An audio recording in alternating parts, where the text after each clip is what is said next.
Hey guys, Professor Bill, Comic Book University, and it is time to start another Spotlight on Story. And this time we're doing, well, the continuation of a previous Spotlight on Story. See, the Marvel's Transformers stuff, that's the Volume 1, the original Transformers comic book stuff, whole bunch of first appearances and stuff like that, all happened in Marvel.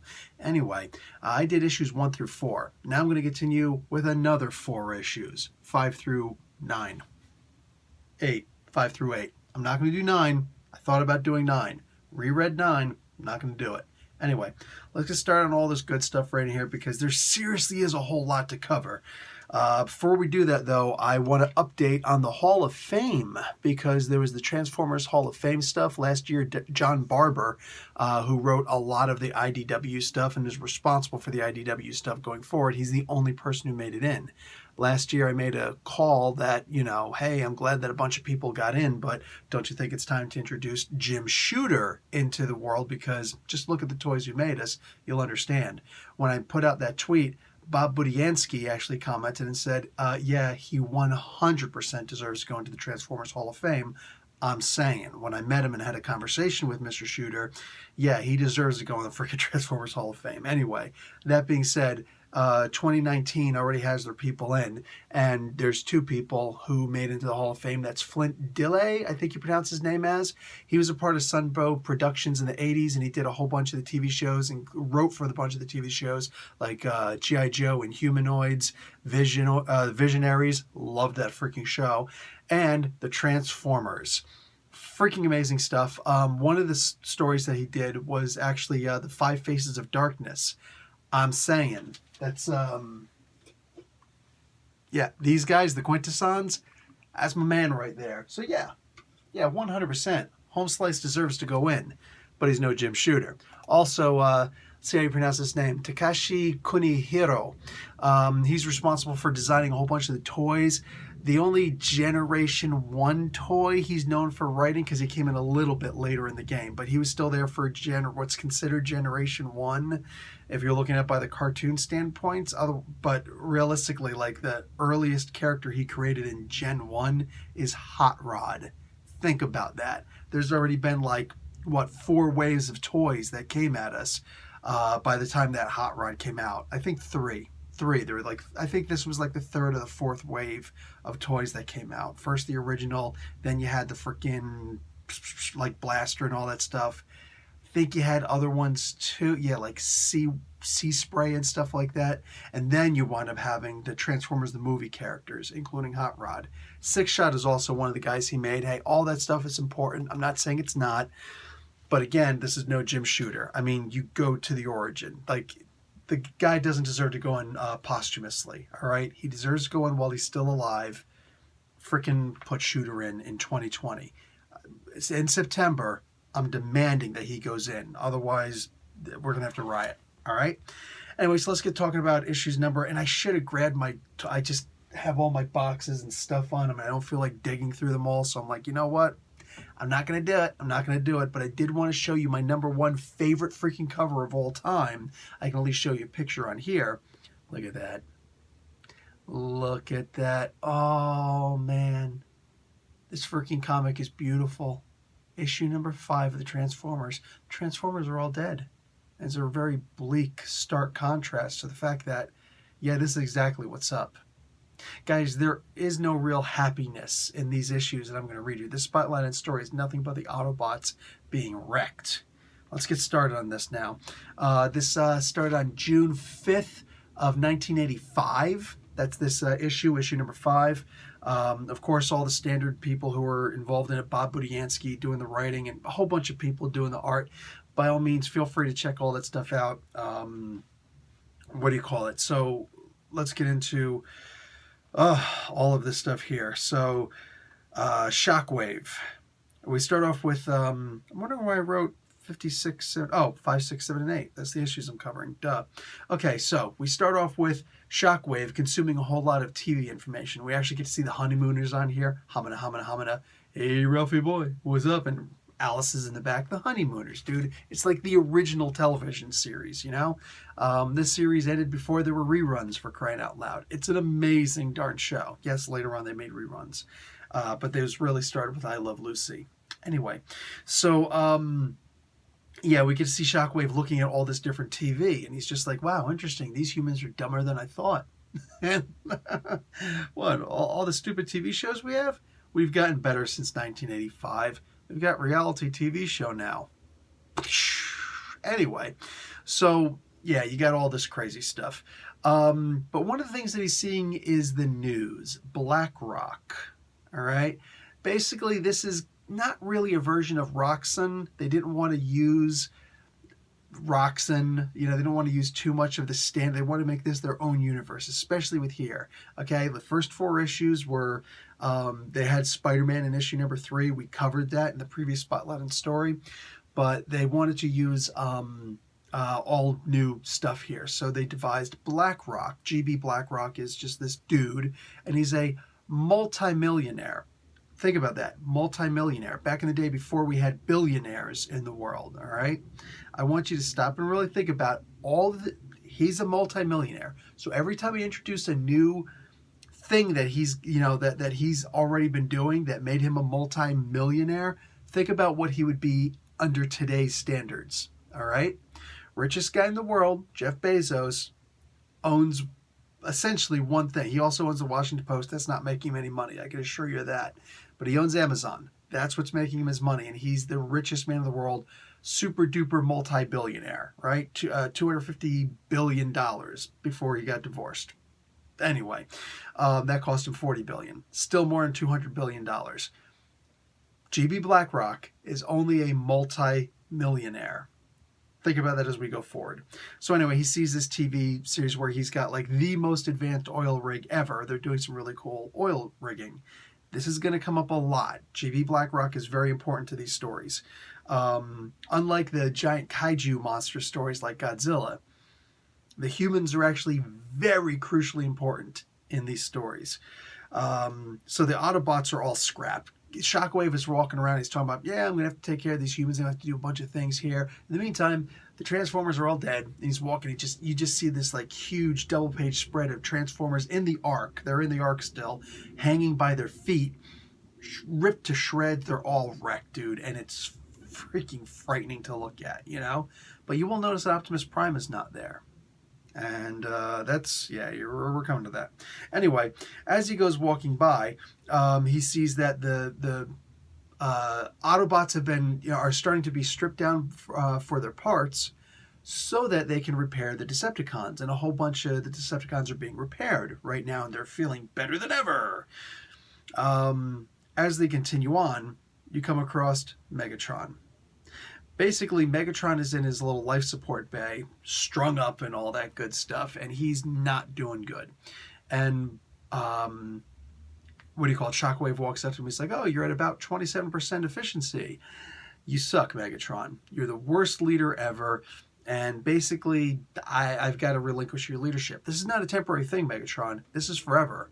So every issue they actually go through, they don't have the little blurbs in the beginning. They never really did at the time. They always have the little, you know, a page or two devoted to what's happened so far. And that's what you get right now. So how did all this stuff happen? Basically, he reveals, you know, Shockwave reveals that he's been defeated, you know, when he was, you know, 4 million years ago. But, yeah, 4 million years ago, he was defeated. But he's not going to say by what, just in case Megatron gets any ideas. But he's like, you're basically at like 29 point something operational. Don't think that you're going to freaking go after me, all right? I'd beat you at full power. Don't you think you're going to come after me now, son? He's like, all right, it's cool, it's cool, it's cool. So Buster Witwicky and Ratchet are outside of the Ark. They were at a hospital. They had to go away to... Ratchet in the previous issue brought Buster and his father to the hospital because he wound up having a heart attack in the end of issue 3. And issue 4 revealed, hey, he's the one who actually wound up, you know, wrecking the Decepticons. He did have a heart attack. It turns out later on it's a minor heart attack, but, you know, it is what it is. That's what happens when Jazz shoots you with a freaking flamethrower. Hey, he had to contribute something to the freaking series. So, yeah, we won't be hearing from Jazz. Not until like issue 9, bro. That's when we hear from Jazz again. Anyway, so Ratchet's like, you know, hey, listen, I'm not getting any communications from the Ark. Can we go back and see what's going on? eventually they get there through their own means. Read the stuff yourself. You'll see how it actually happens. Trust me. So they go up there to the Ark, and the Autobot. He sees the Autobots, all sorts of wrecked up, and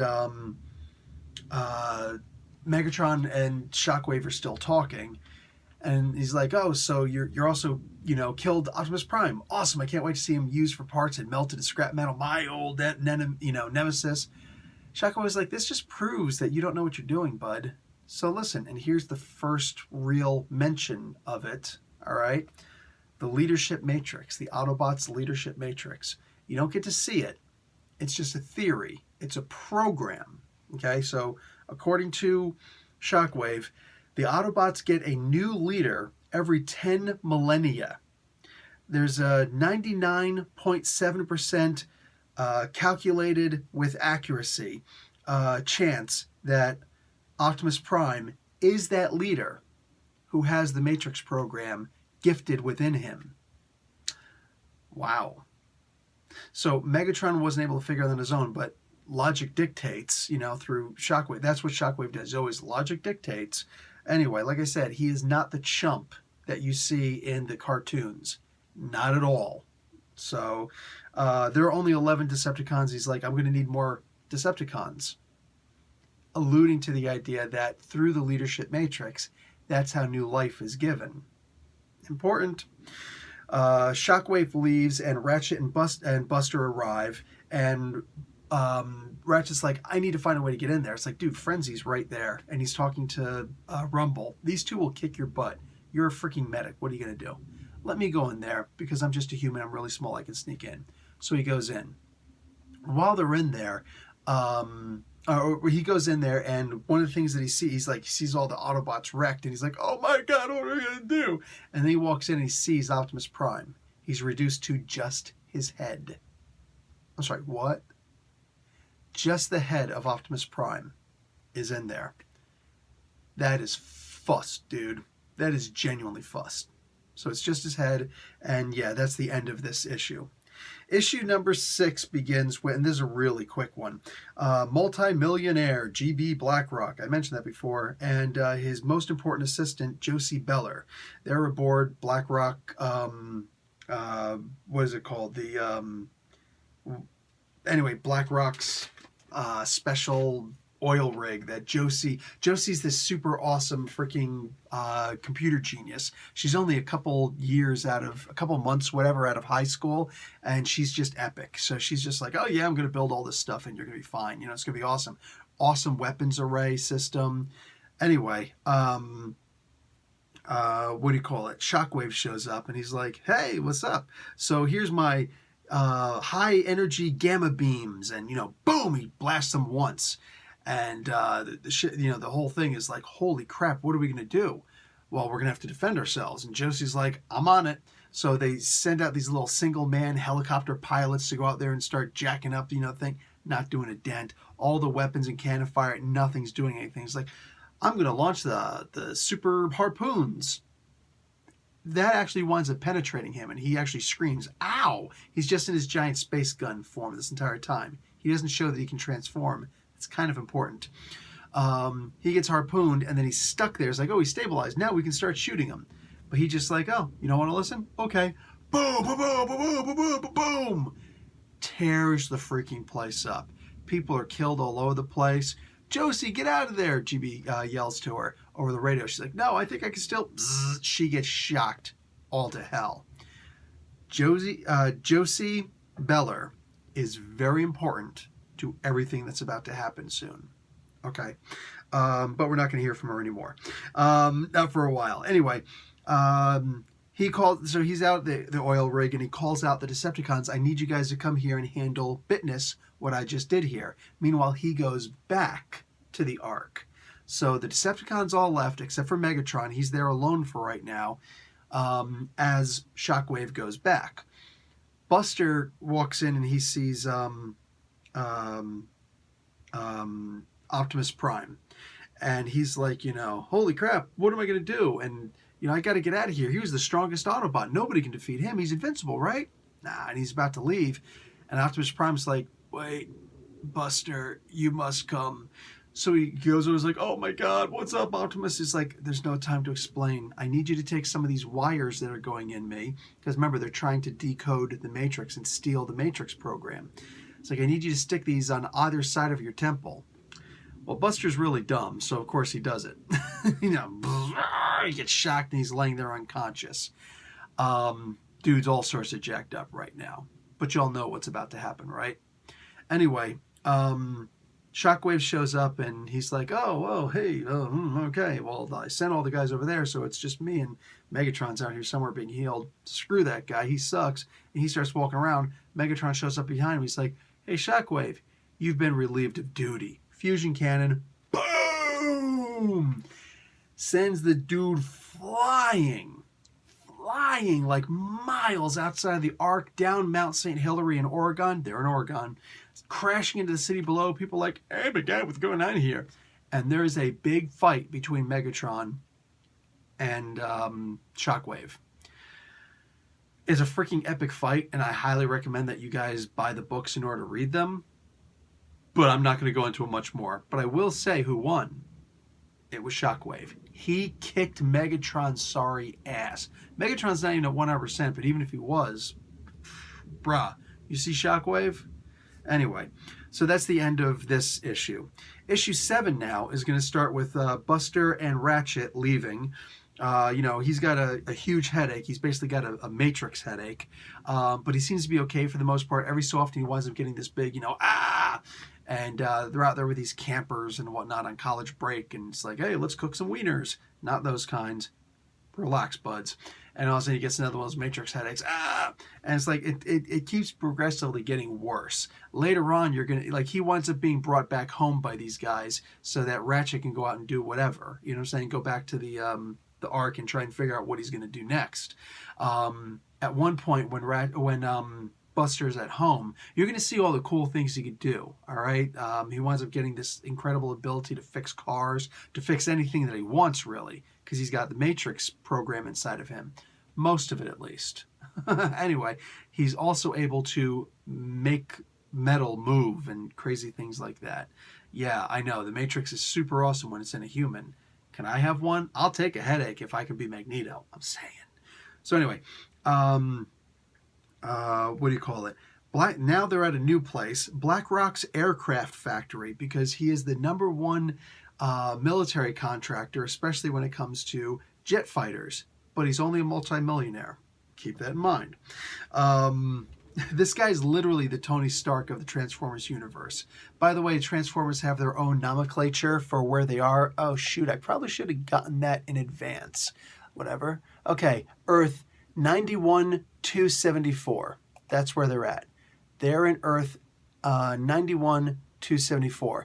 This is technically the first appearance, by the way, of Earth 91-274, issue #1, because even though Spider-Man shows up, it's technically Spider-Man of Earth 91-274. Okay, enough of that. So let's get back to here.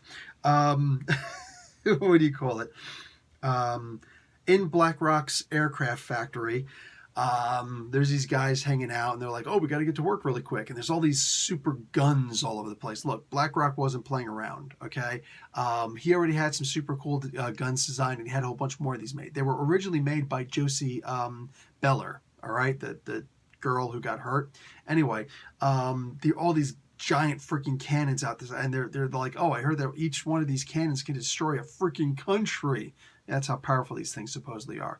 Anyway, Transformers don't want none of this. But, there's some really smart Transformers out there, including Soundwave. And he just, happened to be in cassette mode, and one of the guys walks up and he's like, oh, hey, check it out.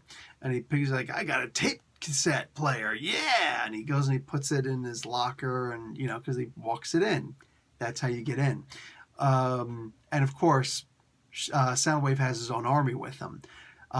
In this case, he only brings, I think it's Laserbeak. He brings Laserbeak with him. There's no reconnaissance in this. This is literally just, let's start killing everything in here. So they don't actually kill, but they start taking over everything. This is a really great factory for them. And Soundwave is pretty smart. Logic dictates, find the best, aircraft factory, because we got a bunch of aircraft guys over here. Let's do what we got to do.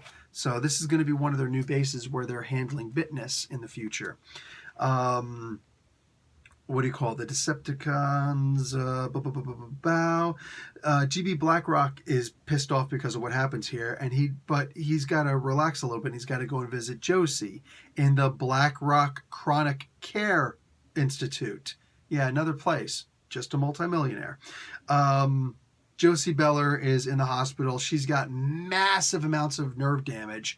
She can't move any of her body except for, like, she can talk and she can move her head a little bit and she can move her right hand. She can barely lift it under her own power. Massive nerve damage. So it's enough that she can reach over and, slowly reach over and start keying in a bunch of stuff. You know what I'm saying? And she's asked for a bunch of things, and dude, Blackrock GB can't give her enough. So he's like, listen, you want a printed circuit design equipment? Here you go. The micro etcher is going to be coming in pretty soon. He's like, I promise you, I'm going to take care of these guys. She's like, hey, I promise you, I'm going to take care of these guys. She doesn't say that to him. She's thinking it after he leaves. But the fact of the matter is, yeah, both of them are feeling pretty depressed, but she's smart as hell, and she's got an awful lot of loyalty to the man. Anyway, so Ratchet enters the Ark. He goes up and he sees all these, messed up Transformers, the Autobots, and he sees Optimus Prime. Prime has a conversation with him. He's like, approach me.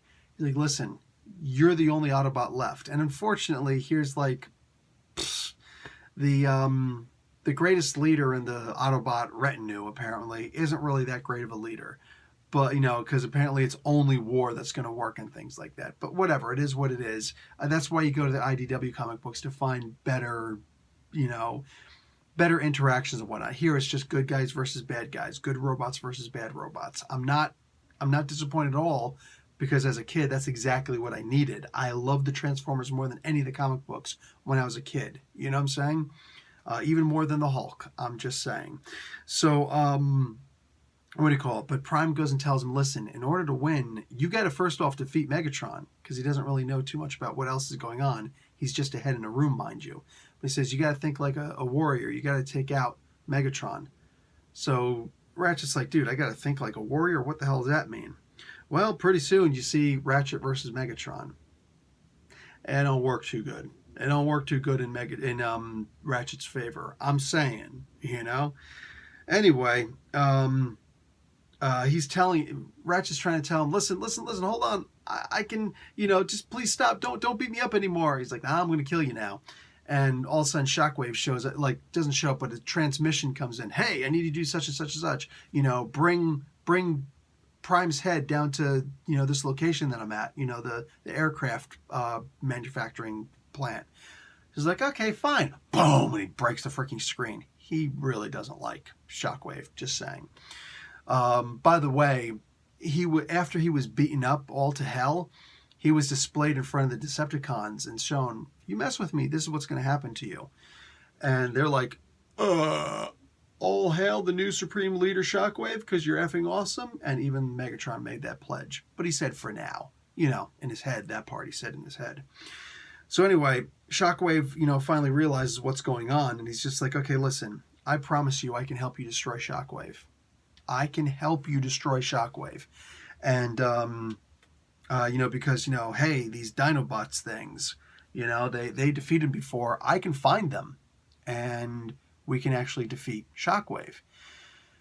So he's like, yeah, you're going to trust me in this deal. But you can't trust me in the deal. Yeah, that's what's going to happen. We're going to do the rite of oneness, where they basically mix oil together. They just happen to have a freaking place to do that.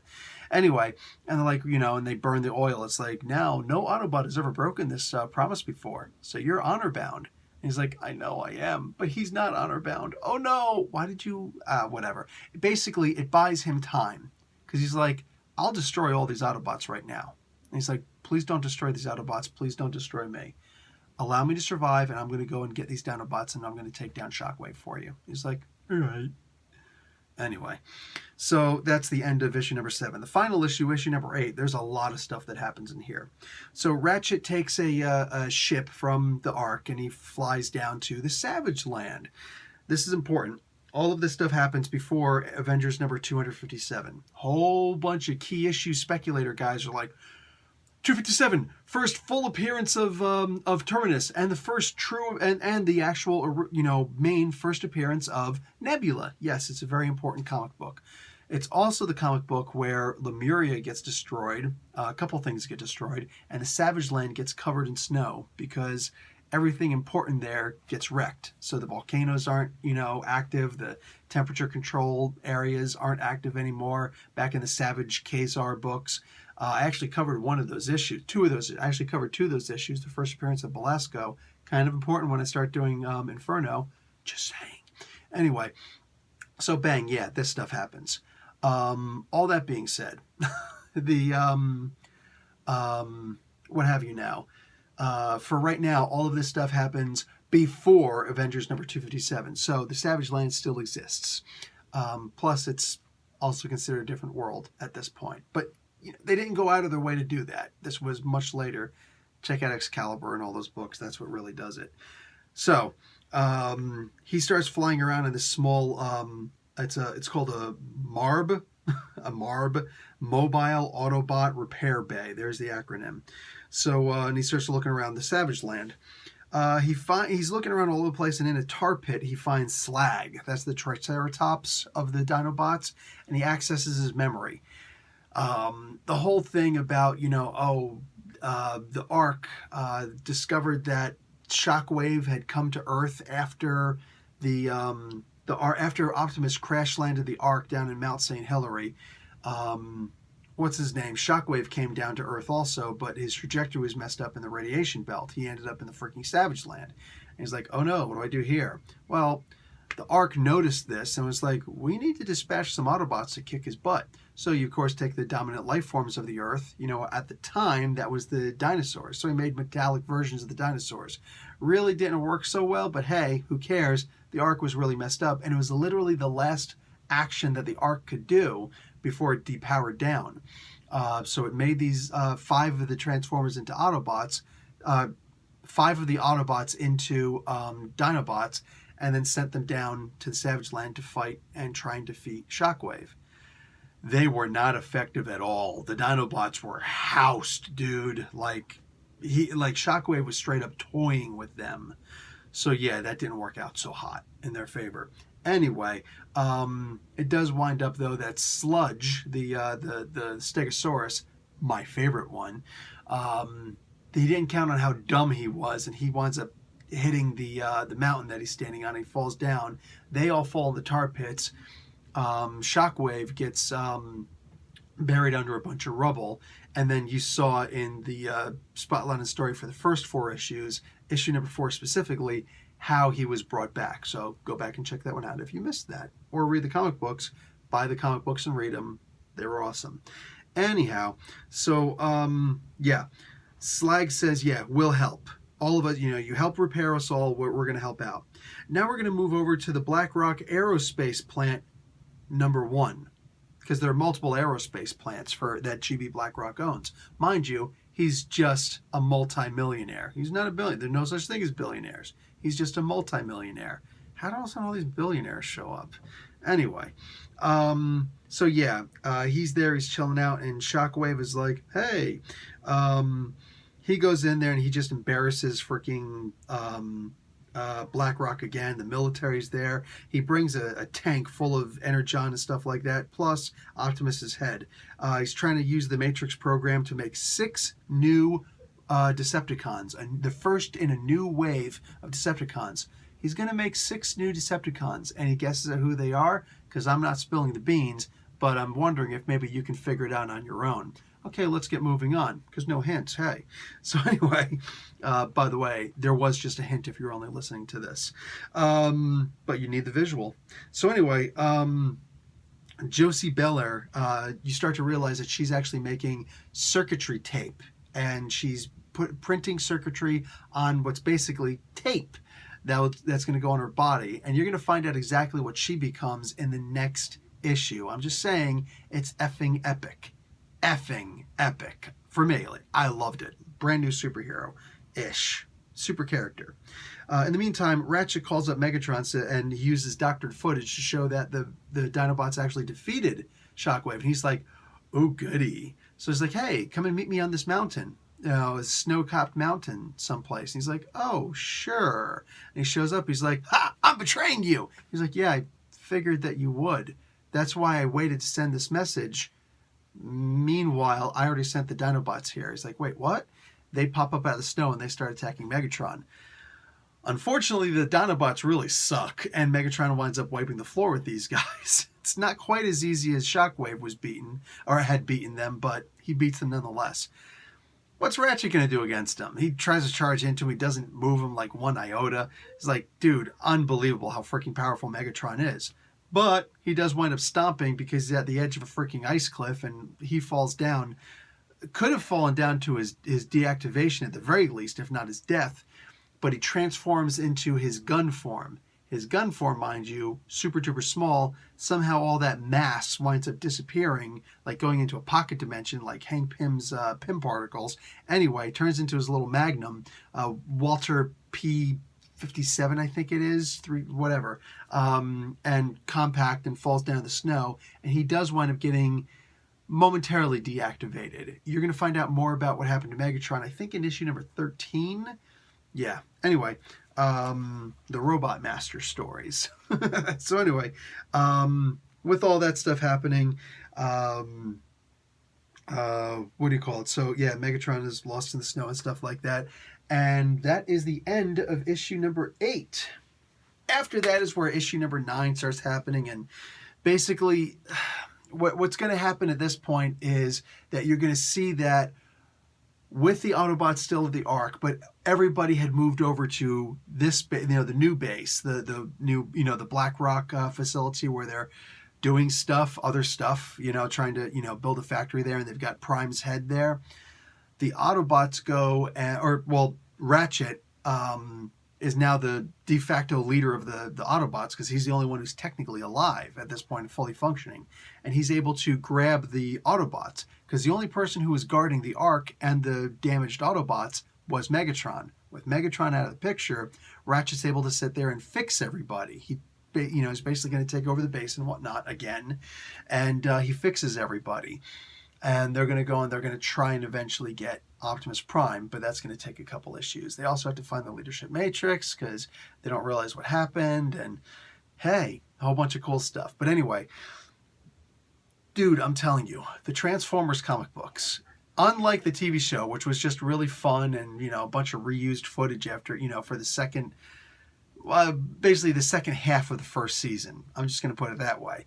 They, what do you call it? This was, to me, this is just some of the best freaking storytelling you're ever going to come across. The Transformers was freaking aces from beginning to end. And, literally just amazing concepts, amazing stories, brand new characters, no old universe to rely on, just full speed ahead. This is amazing, So with that being said, I am going to wrap this one up. Guys, consider trying to find these things on trade paperback or digital copies. Something to do when you're in quarantine. This is being done during the COVID-19 disease. So just trying to help to pass the time for you guys. So yeah, nice little 34-minute thing. Hey, make sure you turn your phone sideways and hit like for this. I would appreciate that. Share it with your Transformers friends.